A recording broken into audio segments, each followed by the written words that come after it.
what I would say is your parents, like all legalism, pick and choose what is moral and what is not moral. Because to be a legalist, and this is what you have to understand about your parents or anyone that you know that's legalist, to be a legalist, it's very hard. Because not only are they looking at you and thinking maybe that you're not a Christian, but they are in any of their own failures wondering if they are too.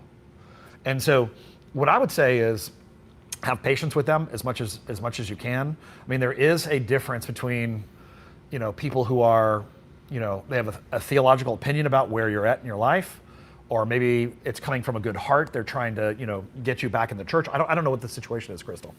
But at the end of the day, I would say that you have to make a decision as to whether or not that connection with them is going to be healthy moving forward, or not. And if they're being abusive in that, then you need to step up and stand up for yourself in that. And maybe even bring somebody else, a third party, in to mediate in that situation. But if they're just, legalists in that way, I think one of the craziest things that you can do is be a person who's filled with grace toward them. They're gonna expect you just to get angry with them. And by the way, I've been around legalists, and so it is hard to be around legalists, for sure.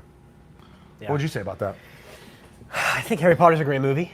But yeah, I mean, religious guilt, I feel like, is such a common thread. Yeah, it is. Like, I feel like it's such a common thread for so many people. And I think it really, at the end of the day, like Harry Potter or something Whatever. Anything. I mean, all the way down the other end of the spectrum. I think it's about, like, really pressing into what Jesus did for you. Yeah. And realizing the weight of that. Yep.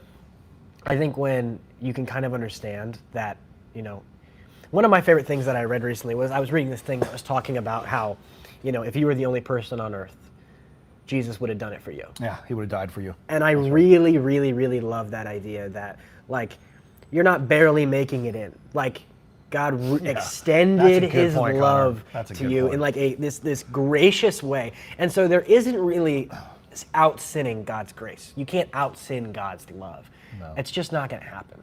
And I really think when you want to learn to love Jesus more, when you want to press, like, because that's kind of a catch-all, press into Jesus.